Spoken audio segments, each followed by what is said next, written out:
Welcome to JRF अड्डा। आप सभी लोगों के लिए एक इम्पोर्टेंट इन्फॉर्मेशन का वीडियो लेकर आई हूं। आप सब लोगों को मैं ये इन्फॉर्म कर देती हूं कि आज ही आप सभी लोगों के लिए यूजीसी ने दोबारा से बड़ा ये अनाउंस कर दिया है कि एमफिल की जो डिग्री है अब उसे रिकॉग्नाइज नहीं किया जाएगा।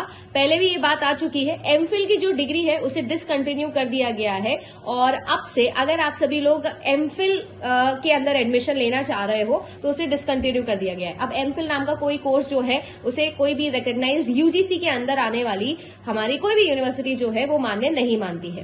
अब इम्पोर्टेंट सवाल ये आ जाता है मैम कि अगर मैंने ऑलरेडी एमफिल कर लिया है तो उसका क्या करना पड़ेगा। देखो, अगर आपने ऑलरेडी एमफिल कर लिया है तो आप लोगों को बिल्कुल मास्टर्स की जैसे उसकी वैल्यू मिलेगी, ठीक है। बट अगर मैं बात करूं अब से, जब से ये रूल लागू हो जाएगा आप लोगों का, तब से 2020 की जो आपकी नीति आई थी नेशनल एजुकेशन पॉलिसी 2020, उसके अंदर मेंशन किया गया था। जब से ये नीति लग जाएगी तब से, यानी कि मैं अभी से बोल रही हूं कि अब से ना तो आपको कोई एडमिशन देने वाला है एमफिल के अंदर और ना ही आप लोगों को अब एमफिल करने की कोई जरूरत है। पीएचडी जो है वो आप लोगों के लिए मैंडेटरी है। आप पीएचडी जरूर कर सकते हैं, बट यूजीसी का एक खास तौर पर जो इन्फॉर्मेशन आई थी कि अब असिस्टेंट प्रोफेसर बनने के लिए अभी पीएचडी भी आपके लिए नेसेसरी नहीं है। 2018 के अंदर ये सारा कंफ्यूजन क्रिएट हुआ था, फिर इसको पोस्टपोन करते करते कोविड आ गया। कोविड आने के बाद में अब फाइनली जगदीश कुमार जी ने अनाउंस कर दिया है कि आप सभी लोगों को पीएचडी करने की कोई आवश्यकता नहीं है अगर आप असिस्टेंट प्रोफेसर बनना चाहते हैं तो। अब इसमें इंपॉर्टेंट चीज ये आती है कि मैम हम तो एपीआई के अकॉर्डिंग सिलेक्शन करते हैं। असिस्टेंट प्रोफेसर बनने के लिए एकेडमिक परफॉर्मेंस इंडिकेटर यानी कि एपीआई का सिलेक्शन प्रोसीजर चलता है। जब आप लोग इंटरव्यू के लिए बैठोगे तो इंटरव्यू में बैठते समय आपका एपीआई बनेगा। एपीआई के अंदर आप लोगों की ग्रेजुएशन मतलब 10वीं से 12वीं तक, 10th 12th, graduation, post graduation, इन सब के नंबर और फिर उसके बाद में कुछ नंबर एमफिल के दिए जाते थे, कुछ नंबर पीएचडी के दिए जाते थे, कुछ आपके रिसर्च पब्लिकेशंस आपने कितने किए, पेपर्स कितने पब्लिश किए और फिर आपके कुछ नंबर दिए जाते थे आपके टीचिंग एक्सपीरियंस को, जो कि सरकारी टीचिंग एक्सपीरियंस माना जाता है। अब इन सब चीजों के अंदर एमफिल जो है मेरे हिसाब से अब उसके लिए भी अलग से पैरामीटर्स एपीआई के अंदर निकलेंगे।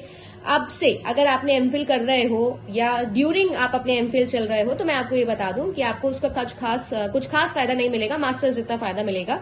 दूसरी इंपॉर्टेंट चीज, जो बच्चे पीएचडी कर रहे हैं या पीएचडी करना चाहते हैं तो मैं आप लोगों को ये बता दूं कि आपको कंटिन्यू करना चाहिए और जरूर पीएचडी करनी चाहिए।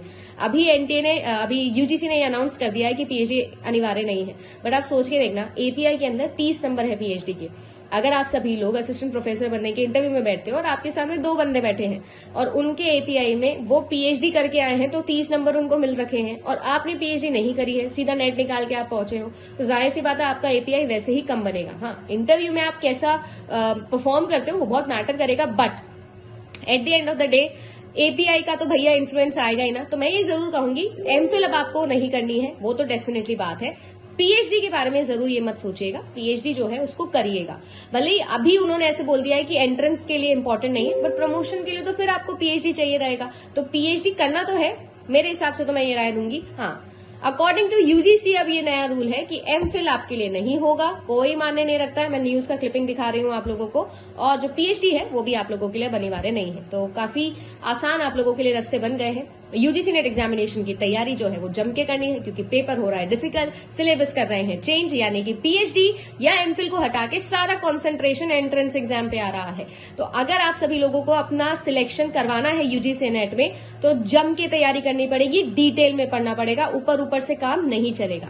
सही है। तैयारी अगर आप हमारे साथ करना चाहते हो तो जेआरएफ अड्डा एप्लीकेशन पर आपके लिए एटम 2.0 बैच चल रहा है। हिंदी मीडियम के हो तो हिंदी मीडियम का भी बैच चल रहा है, इंग्लिश मीडियम के हो तो इंग्लिश मीडियम का भी बैच चल रहा है। ज्वाइन करने के लिए हमारे काउंसलर्स को आप कॉल कर सकते हो या फिर डायरेक्टली जेआरएफ अड्डा एप्लीकेशन पे भी जा सकते हो। पेपर 1 और कंप्यूटर साइंस का कोर्स तो मैं लेके आती हूँ, इसके अलावा भी आप लोगों के लिए अब टोटल 10 सब्जेक्ट्स हैं जो आपके लिए अवेलेबल है। तैयारी जम के करो। कल मिलूंगी सुबह 8 बजे करंट अफेयर के सेशन में। Bye bye.